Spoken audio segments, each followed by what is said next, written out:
Hey guys, Yummy here again, and today I'm bringing you another episode of my series in which I talk about what I believe to be the best loadout in each map.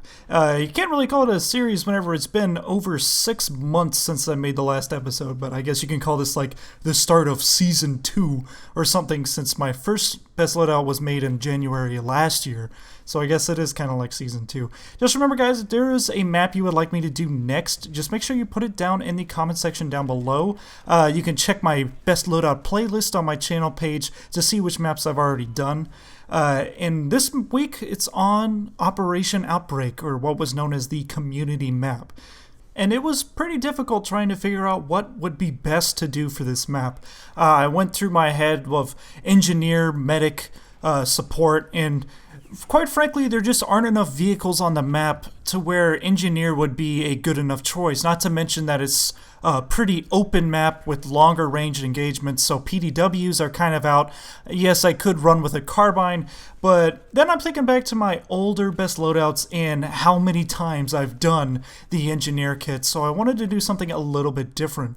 And then I was also thinking of how many times you come across loads of enemies, especially around the C flag, which is that center village area. You're going to be absolutely swarmed by enemies. So what is the best thing? To take out lots of enemies at once, and that would be an LMG. So I went with the support class. Now, as the main weapon, I went with the Type 88 LMG, which is a pretty famous LMG in the Battlefield franchise. I remember using it in Bad Company 2, and it was pretty legit in that game. It was kind of shit in Battlefield 3, unfortunately, but then it came back with a boom in Battlefield 4, and it's actually a pretty decent LMG.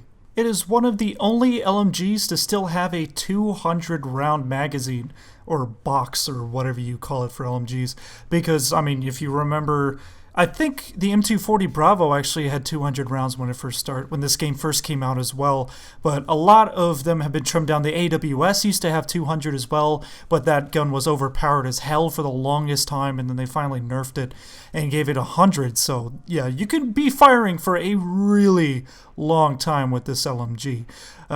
It is pretty difficult to use at range. I noticed that it has a lot of side-to-side recoil. On top of that, it has that nerf that they instituted against the LMGs a ways back. It wasn't too long ago, but I think they increased the amount of time, or they increased the amount that spread increases when you're using this gun. So if you use more than 5 or 6 round bursts, the spread is going to open up so much that you can't even hit who you're blatantly aiming at.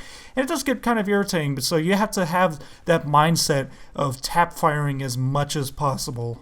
When I first started out in the first match, I wasn't using a silencer, and I think that was actually screwing me over a lot more because there's so many enemies completely surrounding you all the time on this map, especially if you're going for the objectives. So I needed to get off the minimap, so I put a silencer on it. I'm pretty sure that hurt the performance of the gun as a whole, but I think the increased survivability because you're staying off the minimap is worth it. So that's pretty much how I kept it for the second match as well, and I ended up doing pretty well in the second match. I topped my team, but my team in itself wasn't very good, so that's not much of an achievement.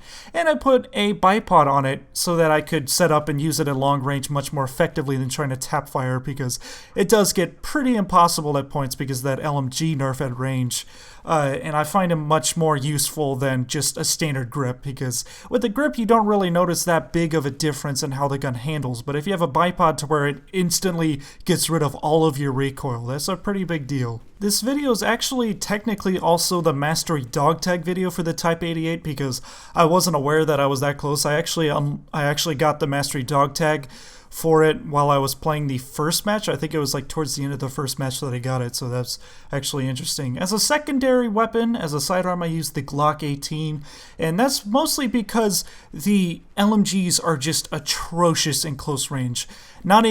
Even if they have a higher fire rate, their hip fire is so terrible that you're better off just using a handgun in close quarters to kill enemies instead. Especially with the Type 88, as slow firing as it is, it's much more suited to medium and long range. In close quarters, I mean, most of the time I wasn't thinking about my pistol, so I was still trying to hip fire with it, and that definitely got me killed a lot. But just thinking, you got to think whenever you're in combat of what would be best, like constantly in situations. Whenever you see yourself approaching a situation, you have to think to yourself what would be best, what's the best course of action to take in the situation. The rest of the loadout ended up being pretty standard. I was running with ammo, of course, because that's the most valuable thing in a support player's arsenal, giving ammo to your teammates, replenishing RPGs and SMAs, and replenishing, well, yeah, ammo for everyone else. It's a pretty big deal. And I was also running with C4 because there are still vehicles on the map and I don't want to be caught with my pants around my ankles if there's like a tank running up, especially if I had one with like its back to me or something to where it didn't see me.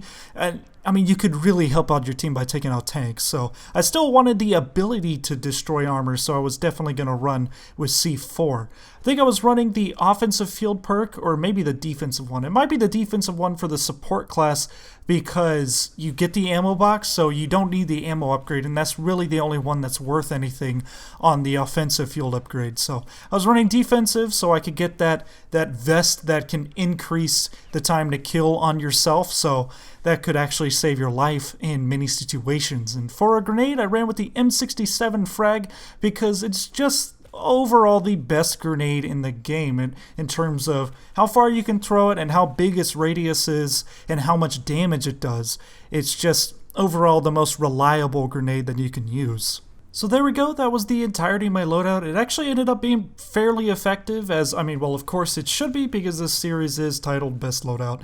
I actually started out the second match going 14-0, which on an infantry-centric level, just running around as infantry, is actually kind of an achievement, I guess. I was only revived once, so, I mean, well, if I wasn't revived, it probably would have been like a 8-kill streak or something to start out, so whatever. I mean, this is a good loadout. I highly recommend it for this map. Just any LMG, honestly, would do great on this map, especially ones with larger magazines, because you find yourself just completely surrounded by enemies all the time on this map. Sometimes it kind of comes off as a gaggle fuck. But anyway, if there's a map you would like me to do next, make sure you put it down in the comment section down below. And until next time, if you guys like this, make sure you hit the like and subscribe button. And this is Yummy. Goodbye and good hunting.